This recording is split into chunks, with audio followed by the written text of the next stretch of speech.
ওকে, so একটা galvanic sell আমরা last দিন বিল্ড করছিলাম, যেটা হচ্ছে দুইটা কম্পার্টমেন্টের একটা গ্যালভানিক সেল। দ্যাট ইজ দুইটা কন্টেইনার থাকে, এই একটা আর এই একটা।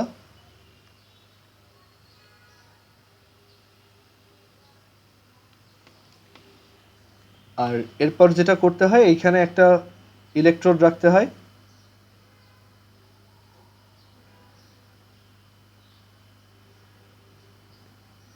এখানে একটা ইলেকট্রোড আর এইখানে আর একটা ইলেকট্রোড।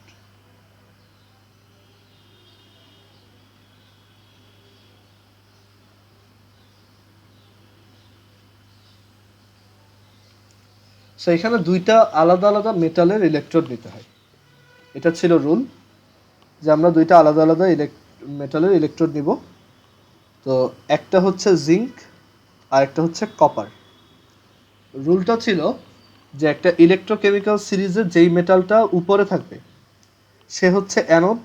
আমরা ইলেকট্রোকেমিক্যাল সিরিজ পড়ে আসছিলাম, সেইখানে সিরিজের যে উপরে থাকবে সে হচ্ছে অ্যানোড, এটাকে আমরা অ্যানোড বলি। আর যে নিচের দিকে থাকবে সে হচ্ছে ক্যাথোড।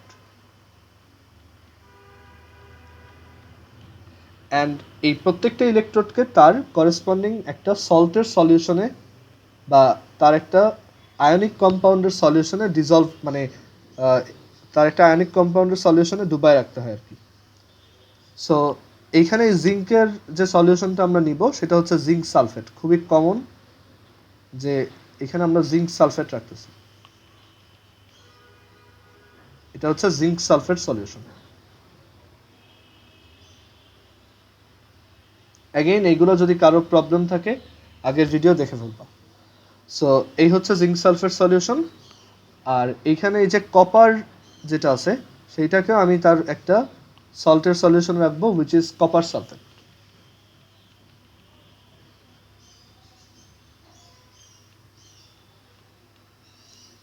সো এই জিঙ্ক হচ্ছে অ্যানোড আর কপার হচ্ছে ক্যাথোড। তো আমরা জানি এখান থেকে যদি একটা ওয়্যার এখানে কানেক্ট করি আর মাঝখানে যদি একটা বাল্ব লাগাই, বাল্ব বলতে এখানে এলইডি বাল্ব, এখানে বড় বাল্ব জ্বালানো পসিবল না, খুবই স্মল এলইডি বাল্ব কয়েক সেকেন্ডের জন্য জ্বালানো পসিবল। এইভাবে অ্যাকচুয়ালি খুবই কম এনার্জি প্রডিউস হয়। আচ্ছা, সো এখানে আমরা জানি জিঙ্ক হচ্ছে অ্যানোড, অ্যানোডে হচ্ছে অলওয়েজ অক্সিডেশন রিয়াকশন হয়।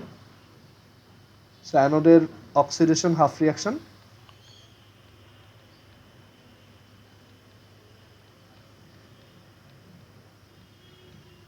অ্যানোডের অক্সিডেশন হাফ রিয়াকশন হচ্ছে এরকম যে জিঙ্ক সে দুইটা ইলেকট্রন ছেড়ে দিয়ে জিঙ্ক 2+ কনভার্ট হবে। দ্যাট ইজ সে এই সলিড যে জিঙ্ক সেটা দুইটা ইলেকট্রন রেখে নিচে সলিউশনে লাফ দিয়ে পড়ে যাবে। ওকে, আর আচ্ছা, আমার কথা ঠিক মতো শোনা যাচ্ছে? একটু জানাও তো। হ্যালো,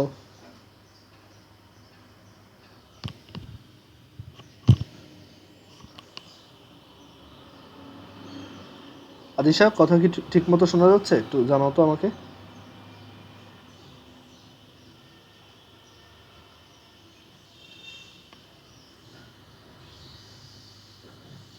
জি ভাই, শোনা যাচ্ছে।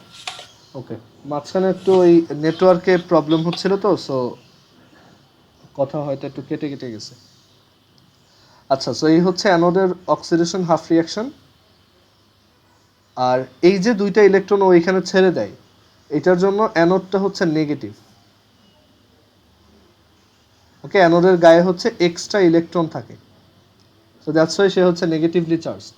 সো এটা হচ্ছে, মানে আমরা তো জানি গ্যালভানিক সেল হচ্ছে অ্যাকচুয়ালি একটা ব্যাটারি। ওকে, সো এই এন্ডটা হচ্ছে তাহলে আমার ব্যাটারির মাইনাস এন্ড। আর ক্যাথোডে হচ্ছে রিডাকশন হাফ রিয়াকশন হয়, এখানে লেখো cathode reduction half reaction.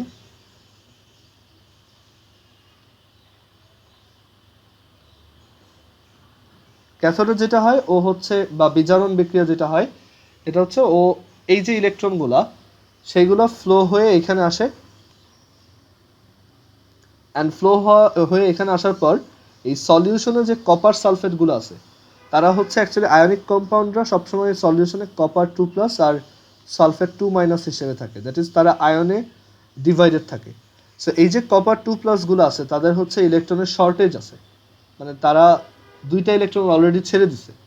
So আমরা জানি যে ইলেকট্রোকেমিক্যাল সিরিজে জিঙ্ক হচ্ছে উপরে, ওকে, এরকম ছিল।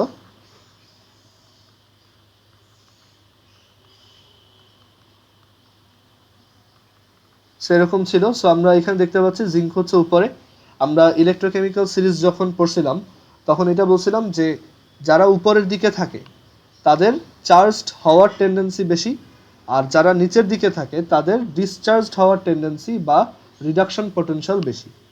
দ্যাট ইজ কপার 2+ চায় দুইটা ইলেকট্রন রিসিভ করে কপারে কনভার্ট হইতে, ডিসচার্জড হইতে চায় বা রিডিউসড হইতে চায়।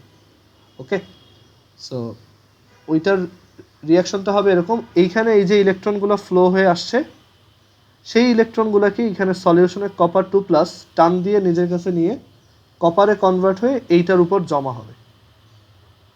ওকে, সো তুমি যখন একটা এরকম গ্যালভানিক সেল বানাবা দেখবা যে আস্তে আস্তে অ্যানোড ছোট হচ্ছে আর ক্যাথোড সাইজে বড় হচ্ছে। ওকে, সো ক্যাথোডের রিয়াকশনটা হয় এরকম, কপার 2+ ওই যে জিঙ্কের ছেড়ে দেওয়া দুইটা ইলেকট্রন সেইগুলাকে নিজে রিসিভ করে কপার সলিডে কনভার্ট হয়।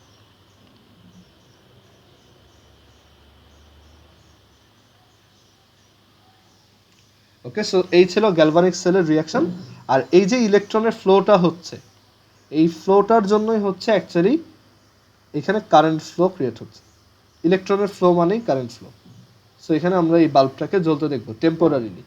যখনই এই ইলেকট্রনগুলো চলে যাবে সব, মানে যতগুলো দেওয়া পসিবল চলে যাবে, তখন এটা একটা স্যাচুরেটেড একটা স্টেটে চলে আসবে, তখন আর কারেন্ট ফ্লোটা হবে না।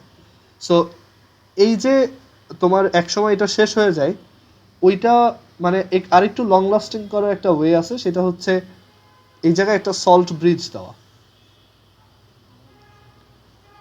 সল্ট ব্রিজ হচ্ছে একটা ইউ শেপের একটা টেস্ট টিউব বা ইউ শেপের একটা টিউব যেটার ভিতরে সল্টের সলিউশন রাখা হয়, এটাকে বলে সল্ট ব্রিজ। এটার মধ্যে সল্টের সলিউশন রাখা থাকে।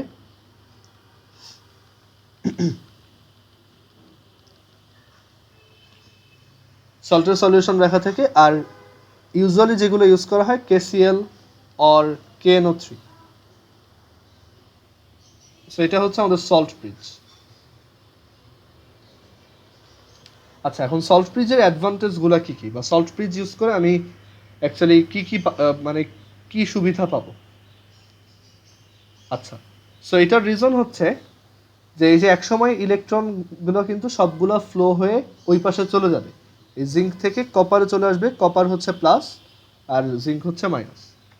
সো এইখানে আমরা ধরো সল্ট ব্রিজে KCl ইউজ করতেছি। সো KCl ইউজ করলে কী বেনিফিট পাবো সেটা একটু বোঝার ট্রাই করি। সো KCl হচ্ছে একটা সল্ট যেটার সলিউশন এটার ভিতরে রাখা, উইচ ইজ K+ আর Cl-। ওকে, সো আমি যদি সল্ট ব্রিজে এই K+ আর Cl- আয়নকে রাখি, তখন যেটা হয় যে তোমার এই যে ইলেকট্রনগুলো আস্তে আস্তে কমে যাচ্ছে, ওইটা আবার এই K+ আর Cl, এই যে Cl- যে আছে সে ওই এক্সট্রা ইলেকট্রনগুলো এখানে আবার সাপ্লাই দেয়। ওকে, আবার এই পাশে যেহেতু ইলেকট্রন, এই যে এই পাশে হচ্ছে ইলেকট্রন এক্সট্রা ফ্লো হয়ে আসতেছে, সো এখানে বারবার কপার ক্রিয়েট হচ্ছে।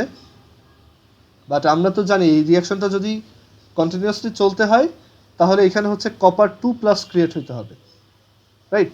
সো এখানে K+ যেগুলো করে এইখান থেকে ওই সলিড যে কপারগুলো আছে তাদের থেকে সে আবার ইলেকট্রন টেনে নেয়, যার জন্য সে আবার কপার 2+ কনভার্ট হয়। সো এই রিয়াকশনটা বারবার একটা সাইকেলে পড়ে যায় অ্যান্ড এটা অনেকক্ষণ চলতে পারে।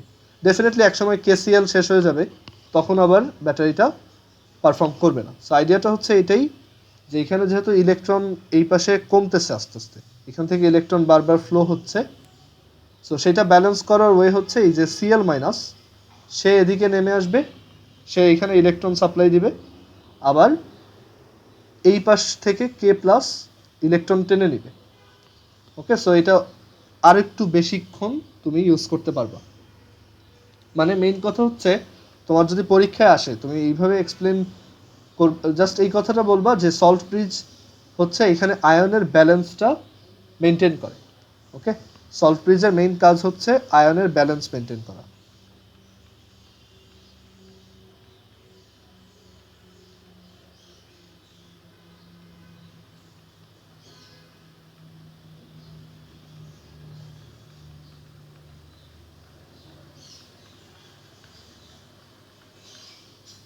সেটা হচ্ছে সল্ট ব্রিজের পারপাস। আচ্ছা, সো এটা নিয়ে অ্যাকচুয়ালি আর এর বেশি কোনো ডিসকাশন নাই, জাস্ট এটা মনে রাখবা যে কি কি ইউজ করা হয় সল্ট ব্রিজে usually KCL R KNO3। And এইখানে হচ্ছে আমরা লাস্ট দিন যা দেখছিলাম গ্যালভানিক সেলের রিয়াকশন দুইটা সেগুলো লিখলাম। লাস্ট দিন আমরা আরেকটা জিনিস বলছিলাম যে গ্যালভানিক সেলের একটা সিম্বল আছে, বা গ্যালভানিক সেলের অ্যাকচুয়ালি একটা সেল ডায়াগ্রাম বলতে একটা জিনিস আছে, তো সেটাতে আসি। সো সেল ডায়াগ্রাম লেখার ওয়েটা কি সেটা বুঝবো। জিনিসটা খুবই সহজ, বাট তার আগে আমরা একটু দেখব ইলেকট্রোডের ডায়াগ্রাম কিভাবে লেখে। ইলেকট্রোড ডায়াগ্রাম,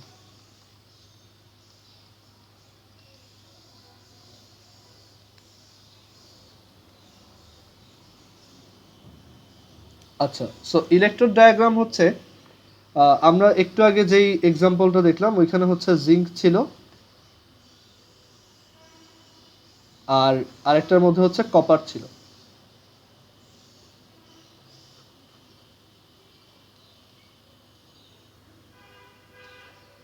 তো এখানে আমাদের যে জিঙ্কটা হচ্ছে কন্টিনিউয়াসলি জিঙ্ক 2+ কনভার্ট হচ্ছে, আর কপার 2+ গুলো কপারে কনভার্ট হচ্ছে। আর জিঙ্ক হচ্ছে অ্যানোড, কপার হচ্ছে ক্যাথোড। তো এখানে এই যে জিঙ্কের যে ইলেকট্রোডটা বা এই যে অ্যানোডটা সেটার ডায়াগ্রামটা আমরা এইভাবে লিখব, যেখানে জিঙ্ক সলিড থেকে কন্টিনিউয়াসলি জিঙ্ক 2+ কনভার্ট হচ্ছে। ওকে, জিঙ্ক সলিড কন্টিনিউয়াসলি তোমার, আচ্ছা একটু ওয়েট, হ্যাঁ জিঙ্ক সলিড হচ্ছে কন্টিনিউয়াসলি জিঙ্ক 2+ অ্যাকুয়াসে কনভার্ট হচ্ছে। সো এটা এই যে কনভার্সনটা এটাই দেখানো হয় এরকম একটা স্ল্যাশ দিয়ে। আবার তুমি অনেক বইতে দেখবা ওইটাকে এইভাবে লেখে, জাস্ট একটা সোজা ভার্টিক্যাল বার দিয়ে তারপর লেখে, একটা লিখলেই হয়েছে। ওকে, আর এটা মিন করে আসলে এই যে লাইনটা লিখলাম এটাই মিন করে ওই রিয়াকশনটা, যে জিঙ্ক সলিড দুইটা ইলেকট্রন ছেড়ে দিয়ে জিঙ্ক 2+ অ্যাকুয়াসে কনভার্ট হয়। রিভার্সিবল রিয়াকশন, কারণ উল্টাটাও পসিবল, বাট এই কেসে ওইটা হচ্ছে না, কারণ আমরা এখানে জিঙ্ককে অ্যানোড হিসেবেই ট্রিট করতেছি। জিঙ্ক এখানে কপারের রেসপেক্টে একটা highly reactive metal, that's why say anode. But আমরা জানি যে জিঙ্কের থেকে আবার হায়ার কোনো মেটাল যদি এখানে থাকতো তখন জিঙ্ক আবার ক্যাথোডের মতো কাজ করতো। ওকে, সো এর জন্য এটা রিভার্সিবল রিয়াকশন দিয়ে লেখাটা বেটার। আচ্ছা, দেন ইভেন কপারও কিন্তু অনেক সময় অ্যানোড হিসেবে ট্রিটেড হইতে পারে। যেমন তুমি যদি এরকম একটা গ্যালভানিক সেল বানাও, যে ওইটা হচ্ছে কপার আর সিলভার, এই হচ্ছে কপার আর এই হচ্ছে সিলভার, তখন কপারটা কিন্তু তোমার অ্যানোড, কারণ ইলেকট্রোকেমিক্যাল সিরিজে কপার হচ্ছে উপরের দিকে। তো তখন কিন্তু কপার 2+ কপারে কনভার্ট হবে না, কপার 2+এ কনভার্ট হবে। সো ওইটাও পসিবল। যেমন এইটার অ্যানোডের ডায়াগ্রামটা যদি দেখি, এটা হচ্ছে কপার সলিড, সে কপার 2+এ কনভার্ট হবে। ওকে, এটা হচ্ছে এই কপারটার ডায়াগ্রাম। আচ্ছা, আর এইখানে এই কপারটা হচ্ছে ক্যাথোড, তো ওর ডায়াগ্রামটা কীরকম হবে, ওইখানে হচ্ছে কপার 2+ কন্টিনিউয়াসলি কপারে কনভার্ট হচ্ছে। সো ওইটাকে লিখবা এইভাবে, উল্টা করে লিখবা। মানে জিনিসটা হচ্ছে অনেকটা এরকম, রিয়াক্টেন্ট আর প্রোডাক্ট, ফার্স্টে reactant copper 2+, final product copper.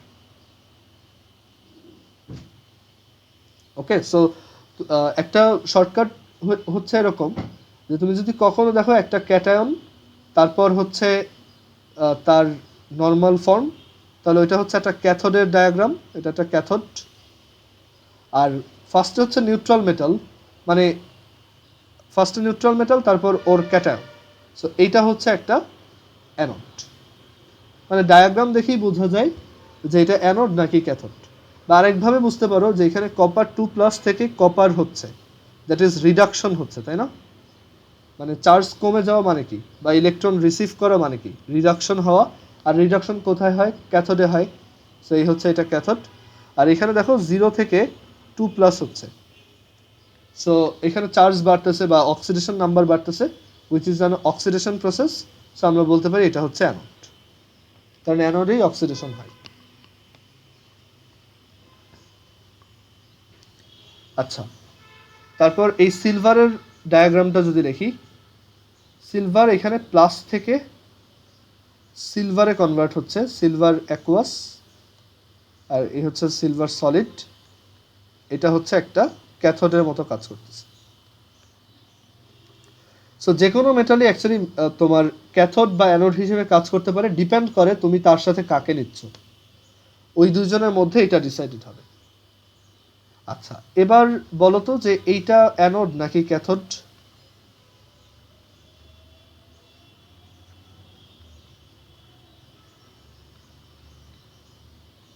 এটা কি অ্যানোড নাকি ক্যাথোড?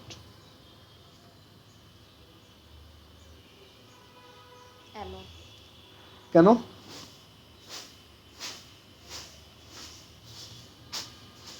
এটা হ্যাঁ, অক্সিডেশন নাম্বারটা ইনক্রিজ হয়েছে, দ্যাটস ওয়াই আমরা বলতে পারি এখানে হচ্ছে অক্সিডেশন হচ্ছে, সো এটা একটা অ্যানোড। আমি যদি উল্টাটা লিখতাম তাহলে এটা ক্যাথোড হইতো, Fe3+, Fe2+, এটা একটা ক্যাথোড। আর এই ডায়াগ্রামগুলো অ্যাকচুয়ালি তোমাকে ভিতরে একটা রিয়াকশন দিয়ে দেয়।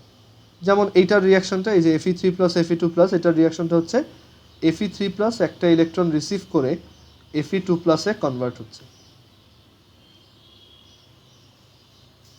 অ্যাকচুয়ালি আমার নেটে খুব প্রবলেম করতেছে, বারবার আনস্টেবল শো করতেছে।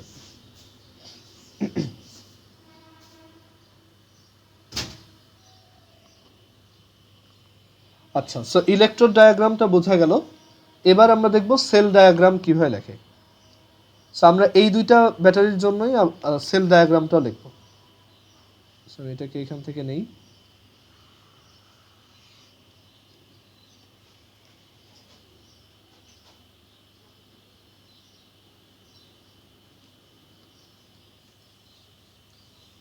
সো এখানে এটা অ্যানোড, এটা ক্যাথোড, হচ্ছে ক্যাথোড। সো আমরা ফার্স্টের যে সেলটা, তার জন্য যদি সেল ডায়াগ্রাম লিখতে চাই, সেল ডায়াগ্রাম লেখার ওয়ে হচ্ছে এরকম একটা ভার্টিক্যাল বার, দেন মানে এখানে ক্লিয়ারলি লিখে দিই, এ হচ্ছে সেল ডায়াগ্রাম। সেল ডায়াগ্রাম লেখার ওয়ে হচ্ছে ফার্স্টে অ্যানোড ডায়াগ্রাম লিখবা,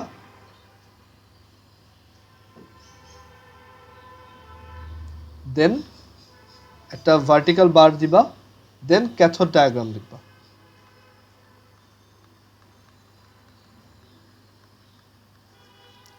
আচ্ছা, এখানে মাঝখানে যে ভার্টিক্যাল বার যেটা, যদি এখানে সল্ট ব্রিজ না থাকে তখন একটা বার দিবা, or if salt bridge is included, যদি এখানে একটা সল্ট ব্রিজ ইনক্লুড করো তখন তোমার এটাকে এভাবে লিখতে হবে। সবই সেম, জাস্ট মাঝখানে দুইটা দাগ দিবা।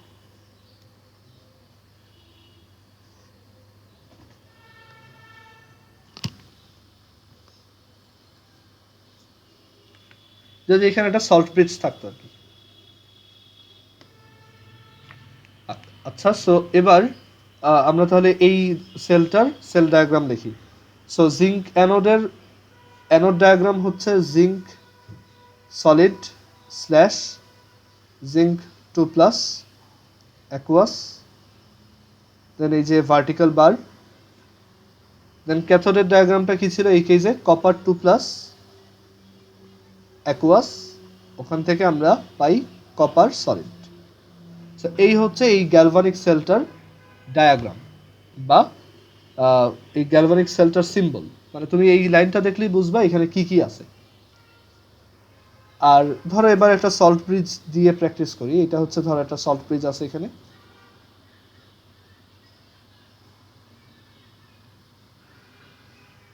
সো এটার সেল ডায়াগ্রাম কিরকম হবে? এখানে কপার হচ্ছে অ্যানোড, সো ফার্স্টে anode diagram which is copper solid থেকে কপার 2+ অ্যাকুয়াস, দেন এই যে ভার্টিক্যাল বার এবার দুইটা, কারণ এখানে একটা সল্ট ব্রিজ আছে, অ্যান্ড দেন সিলভার প্লাস থেকে সিলভার প্রডিউস হচ্ছে।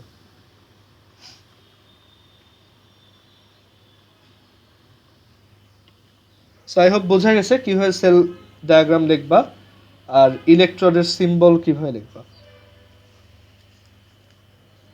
আচ্ছা, সো এবার আমরা চলে যাব ড্রাই সেল, যেটা হচ্ছে আরেক টাইপের ব্যাটারি যেখানে অ্যাকচুয়ালি একটাই কম্পার্টমেন্ট থাকে। আমরা এতক্ষণ যেটা শিখলাম সেটা হচ্ছে ডাবল কম্পার্টমেন্ট বা দুইটা কম্পার্টমেন্ট ছিল এরকম। এবার দেখব ড্রাই সেল, বা যেগুলো আমরা ইউজুয়ালি ব্যাটারি হিসেবে চিনি, পেন্সিল ব্যাটারি যেগুলোকে বলে, বা যেগুলো তুমি টিভির রিমোটে তারপর ম্যাক্সিমাম জায়গায় যেটা ইউজ করো। সো ওইটার ভিতরে কি কি আছে আর ওইটা কীভাবে কাজ করে, ওইটার রিয়াকশন কি, সেইটা এখন দেখব।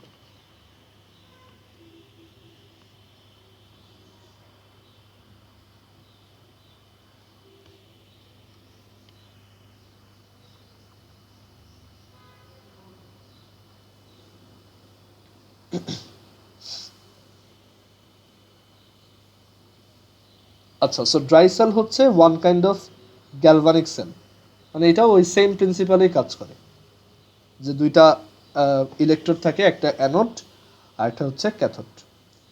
আচ্ছা, দেন গ্যালভানিক সেল, অ্যান্ড এইটাও অ্যাকচুয়ালি গ্যালভানিক সেল যেই কাজটা অলওয়েজ করে সেটা হচ্ছে ও কেমিক্যাল এনার্জিকে ইলেকট্রিক্যাল এনার্জিতে কনভার্ট করে।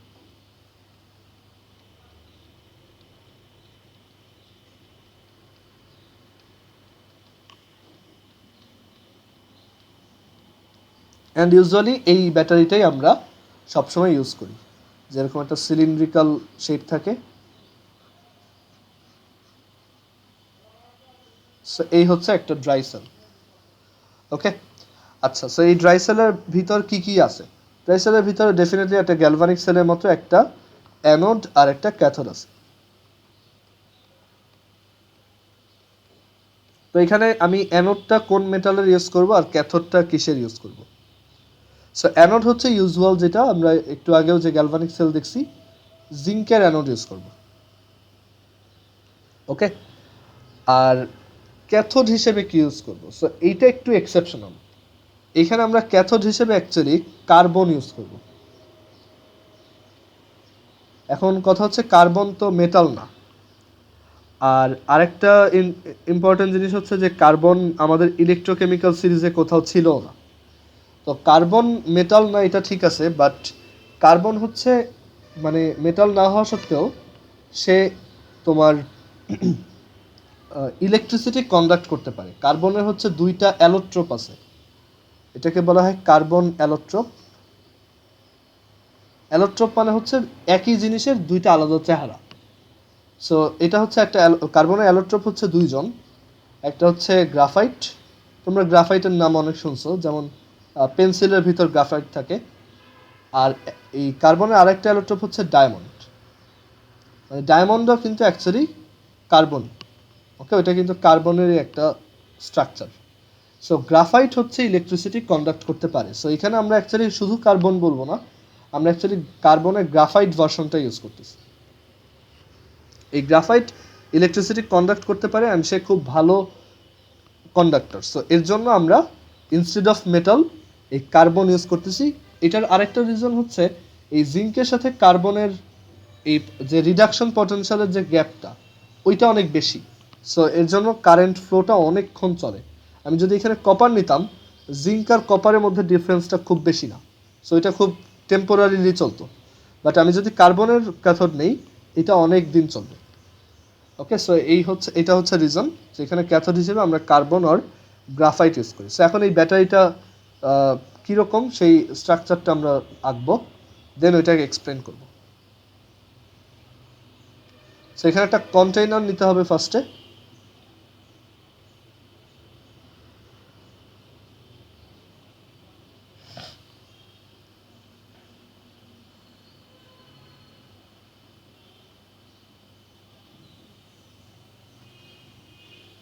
সো আমরা একটা কন্টেইনার নিব, এই কন্টেইনারটা হচ্ছে জিঙ্ক দিয়ে বানানো। সো এটাকে আমরা নাম দিব জিঙ্ক কন্টেইনার।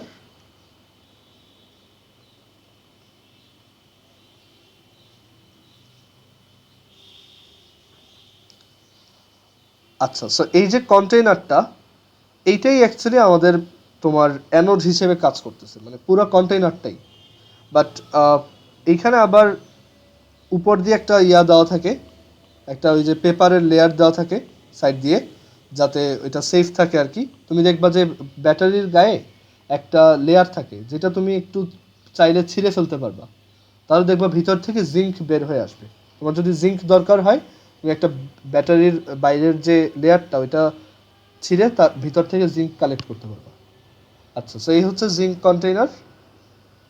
আর এইটাই অ্যাকচুয়ালি এইখানে আমরা জানি যে অ্যানোড হচ্ছে গ্যালভানিক সেলে মাইনাস হিসেবে কাজ করে। এর জন্যই দেখবা যে তোমার ব্যাটারির এই এন্ডে মাইনাস লেখা থাকে, তাই না?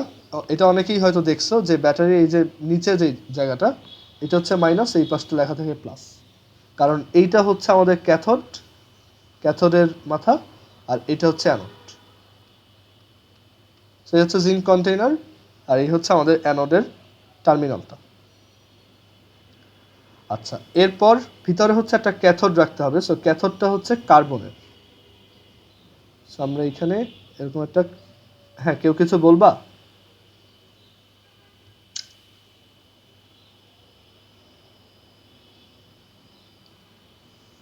আচ্ছা, সো এখানে আমরা একটা কার্বনের ক্যাথোড নিব। সো এরকম এইটা এখানে রাখলাম। সো এই হচ্ছে কার্বনের ক্যাথোড। সো ওইটা একটু এই যে বাইরে বের করে রাখবো, আর ওইটা কিন্তু এইটার সাথে টাচ করানো যাবে না, মানে এই যে কন্টেইনারটা তার সাথে যাতে টাচ না করে সেটা এনশিওর করা হয়। এখানে একটা পেপারের লেয়ার দেওয়া হয়, এই জায়গাতে এই চারপাশ দিয়ে একটা পেপারের লেয়ার, মানে পেপারের একটা লেয়ার দেওয়া হয়, যাতে জিঙ্কের কন্টেইনারটার সাথে এই কার্বন ক্যাথোডটা টাচ না করে।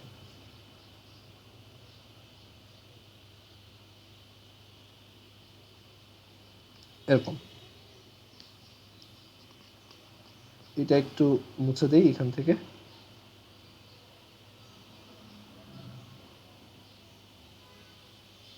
সো হচ্ছে এখানে আমি পেপার রাখছি। দেন এখানে একটা অবভিয়াসলি যেহেতু ভিতরে এরকম জিনিসপত্র আছে, আর এখানে একটা পেস্ট রাখতে হয় তোমার ম্যাঙ্গানিজ ডাইঅক্সাইড আর হচ্ছে অ্যামোনিয়াম ক্লোরাইড আর জিঙ্ক ক্লোরাইডের। সো ওই পেস্টটা যাতে বের হয়ে না আসে, এখানে একটা সিল দিয়ে দিতে হয় এর জন্য, মানে এই জায়গাটা ক্লোজ করে দিব।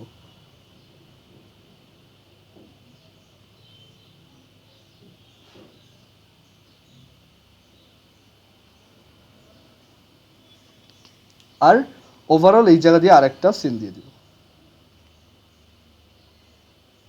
এটাকে প্রপারলি হোল্ড করার জন্য। আর ভিতরে অবভিয়াসলি আমরা তো জানি যে এখানে ডেফিনেটলি একটা সলিউশন রাখতে হবে। সো ওই সলিউশনটা হচ্ছে এরকম, এখানে দেখো ম্যাঙ্গানিজ ডাইঅক্সাইড, অ্যামোনিয়াম ক্লোরাইড আর জিঙ্ক ক্লোরাইডের পেস্ট, আর ডেফিনেটলি ওয়াটার।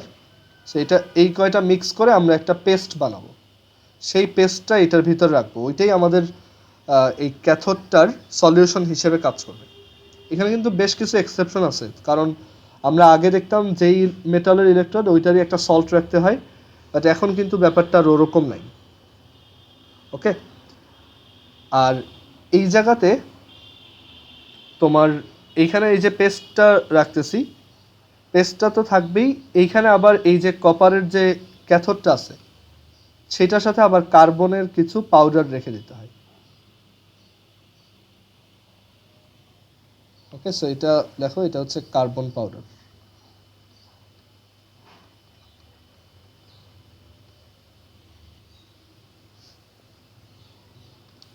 আর এই যে কাগজ, যেটা আমরা একটা পেপার দিয়ে লেয়ার দিছি, বাট এই পেপারটা হচ্ছে কি তোমার সেমি পারমিয়েবল। দ্যাট ইজ, এই পেপারটা কোনো একটা সলিউশন, আমরা জানি যে একটা পেপারের ভিতর দিয়ে কিন্তু ওয়াটার চলে যেতে পারে, তাই না? সো ওরকম এই যে জিঙ্ক ক্লোরাইডের যে সলিউশনটা, সেটা আবার এই জিঙ্ক কন্টেইনারের সাথেও টাচে থাকে। সো ওই জিঙ্ক কন্টেইনারটাও একটা তোমার সলিউশনের মধ্যে আছে। ওইভাবে বলা যায়। আবার এই ম্যাঙ্গানিজ ডাইঅক্সাইড আর অ্যামোনিয়াম ক্লোরাইডটা হচ্ছে এই কার্বনের জন্য ডেডিকেটেড, কার্বনের সলিউশন আর কি। আর ওই কার্বন ক্যাথোডটার চারপাশে আবার কার্বন পাউডার দিয়ে রাখতে হয়। আর এটা হচ্ছে আমাদের কার্বন ক্যাথোড বা কার্বন রড, কার্বন গ্রাফাইট দিয়ে বানানো কার্বন, সেই রড। সো জিঙ্ক কন্টেইনার, এই হচ্ছে ভিতরের পেস্ট, এটা একটা পেস্ট। আর এই হচ্ছে আমাদের অ্যানোড, জিঙ্ক অ্যানোড। এ হচ্ছে কার্বন রড বা এই হচ্ছে ক্যাথোড। আর ক্যাথোড হচ্ছে উইনো, এটা প্লাস। আর এই হচ্ছে সিল, সো এইটাও সিল। সো এই হচ্ছে আমাদের একটা ব্যাটারির স্ট্রাকচার। ওকে, একটা ড্রাই সেলের ভিতরে অ্যাকচুয়ালি এইভাবে থাকে। আলাদা আলাদা কোম্পানির ব্যাটারিতে ওই ভিতরে পেস্টটা বা ফরমেশনটা একটু চেঞ্জ হতে পারে, বাট ইউজুয়ালি এটাই। সো এখানে রিয়াকশন কীরকম হয়, তোমার অ্যানোডের রিয়াকশন সিম্পলি যেরকম আমরা আগে শিখে আসছি ওরকমই হবে। সো এখানে দেখি অ্যানোড রিয়াকশন। অ্যানোড হচ্ছে জিঙ্কের। সো জিঙ্কের রিয়াকশন যেটা ছিল, জিঙ্ক সলিড, সে জিঙ্ক 2+ এ কনভার্ট হবে। কীভাবে? দুইটা ইলেকট্রন ছেড়ে দিয়ে। আর ক্যাথোডের রিয়াকশনটা কী হবে? সো ক্যাথোড তো কার্বনের, কার্বন তো মেটাল না। সো এইখানেও দেখো রিয়াকশনটা একটু ডিফারেন্ট হবে। কার্বনটা ক্যাথোড হিসেবে কাজ করবে, বাট রিয়াকশন হবে অন্য একজনের। হবে হচ্ছে এখানে এই যে ভিতরে যে সলিউশন রাখতেছি, আমরা জানি ক্যাথোড হচ্ছে রিডাকশন হয়, এখানে এই যে সলিউশনটা রাখতেছি, কারণ আমার তো এখানে ক্যাথোডেরই রিয়াকশন হইতে হবে, ব্যাপারটা ওরকম না। মেন কথা হচ্ছে জিঙ্ক যে ইলেকট্রনগুলো ছেড়ে দিচ্ছে সেইটা অন্য কেউ রিসিভ করতেছে কিনা, আর একটা ফ্লো ক্রিয়েট হচ্ছে কিনা, তাহলেই আমরা অ্যাকচুয়ালি এখান থেকে কারেন্ট পাবো। সো এই যে ক্যাথোডের রিয়াকশনটা সেটা হবে এই যে অ্যামোনিয়াম ক্লোরাইড যেটা আর এই যে ম্যাঙ্গানিজ ডাইঅক্সাইড যেটা, সেই দুইজনের। জিঙ্ক ক্লোরাইডের হবে না, কারণ জিঙ্ক ক্লোরাইডটা তো জিঙ্ক কন্টেইনারের জন্য। ওকে, সো এখানে রিয়াকশন হবে এই যে ম্যাঙ্গানিজ ডাইঅক্সাইড আর অ্যামোনিয়াম ক্লোরাইডের। সো কী কী প্রডিউস হবে এখান থেকে? So zinc chloride, sorry manganese dioxide আর হচ্ছে অ্যামোনিয়াম ক্লোরাইড, তারা এই যে জিঙ্ক দুইটা ইলেকট্রন ছেড়ে দিয়ে আসছে সেই দুইটাকে রিসিভ করবে অ্যান্ড প্রডিউস করবে এই যে অ্যামোনিয়াম ক্লোরাইড। অ্যামোনিয়াম ক্লোরাইডে অ্যামোনিয়া হচ্ছে NH4+। সে যদি ইলেকট্রন রিসিভ করে তাহলে সে কিন্তু চার্জ ফ্রি হবে, কারণ তার একটা পজিটিভ চার্জ আছে, একটা ইলেকট্রন দিয়ে দিবা সে চার্জ ফ্রি হয়ে যাবে। আর যদি দুইটা ইলেকট্রন দাও, দুইটা না অ্যাকচুয়ালি একটা যদি দাও তাহলেই হচ্ছে সে চার্জ ফ্রি হবে। সো আমরা বুঝি যে চার্জ ফ্রি হলে সে কিন্তু অ্যাকচুয়ালি NH3 হয়ে যাবে, কারণ NH3 একটা নিউট্রাল কম্পাউন্ড। সো এখানে রিয়াকশনটা এরকম দেখো, যে আমরা এই যে দুইটা ইলেকট্রন দিব সেইগুলো রিসিভ করে এই অ্যামোনিয়াম ক্লোরাইড হবে অ্যামোনিয়া। আর এখানে আমরা অ্যামোনিয়াম ক্লোরাইড না লিখে জাস্ট ওর আয়নিক ভার্সনটা লিখব, কারণ এইটুকের রিডাকশন হবে। সো এটা হবে অ্যামোনিয়া। আর এই যে MnO2, এইটা রিডিউসড হওয়ার পর কি হয়? সো এখানে দেখাই MnO2। MnO2তে আমাদের অক্সিডেশন নাম্বার হচ্ছে Mn2+। ওকে, Mn2+। আর আচ্ছা, এটা একটু এখানে এটা লেখার দরকার নেই, আমি একটু সিম্পলি বলি যে MnO2 আর NH4+ দুইটাই এই যে তোমার ইলেকট্রন রিসিভ করবে, জিঙ্কের ছেড়ে দেওয়া ইলেকট্রন, সেগুলো রিসিভ করে রিডিউসড হয়ে আমরা এখান থেকে পাবো 2NH3 plus, sorry NH3 plus Mn2O3। তো তোমাদের বাসায় একটা টাস্ক থাকলো, সেটা হচ্ছে এই রিয়াকশনটাকে ব্যালেন্স করে লিখবা, যে এখানে এই যে ইলেকট্রনের নাম্বার তারপর এইগুলো সব ব্যালেন্স করে লিখবা, যে এই কোফিশিয়েন্টগুলো কত আসবে, কত কোফিশিয়েন্ট দিলে এটা বোথ সাইডে ব্যালেন্সড হবে। ওকে, বাট এটা একটু তুলে রাখো যে ক্যাথোডে এই রিয়াকশনটা হয়। একটু মনে রাখতে হয়, জিঙ্কেরটা তো সহজ, বাট ক্যাথোডেরটা একটু মনে রাখবা, এটা স্টার দিয়ে রাখো যে পরীক্ষার আগে এই জিনিসগুলো একটু আরেকবার দেখে ফেলবা। আচ্ছা, সো ওভারঅল আমাদের যে সেল রিয়াকশন তোমরা বাসায় ক্যাথোডের রিয়াকশনটা ব্যালেন্স করার পর এখানে সেল রিয়াকশনটাও লিখবা।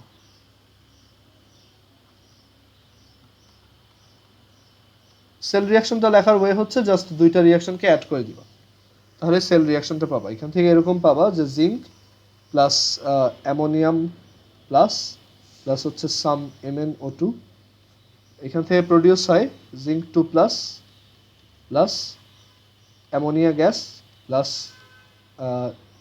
Mn2O3 plus H2O। সো এটা হচ্ছে আমাদের একটা ব্যাটারিতে কি রিয়াকশন হয় সেটা। আচ্ছা, সো বাসায় ক্যাথোডের রিয়াকশনটা ব্যালেন্স করবা, সেল রিয়াকশনটাও ব্যালেন্স করবা, ওইটা ব্যালেন্স হলে এটাও ব্যালেন্স করে লিখতে পারবা। অ্যান্ড দেন বাসায় কিছু জিনিস একটু রিডিং পড়তে হবে।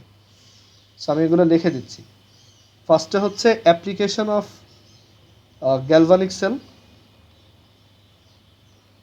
Application of galvanic cell or battery. So এটা তুমি এমনিতেও জানো কোথায় কোথায় ব্যাটারি ইউজ হতে পারে।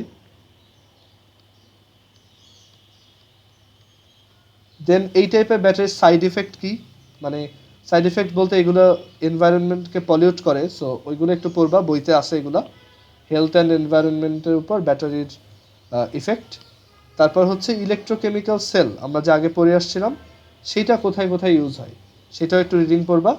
আমরা এগুলো আবার নেক্সট দিন ডিসকাস করব, তারপর একটু বাসায় নিজেরা রিডিং করবো।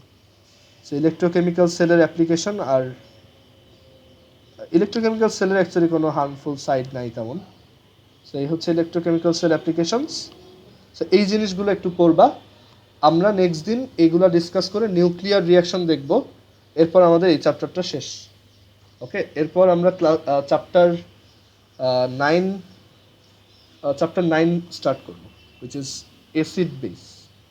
ওকে, সো বাসায় যা যা পড়াইছি গ্যালভানিক সেলের এইগুলা রিভাইজ দিবা, আর বেশি বেশি প্র্যাকটিস করবা, আদারওয়াইজ দেখবা যে অ্যানোড আর ক্যাথোড এগুলোর ভিতরে প্যাচ লাগতে পারে।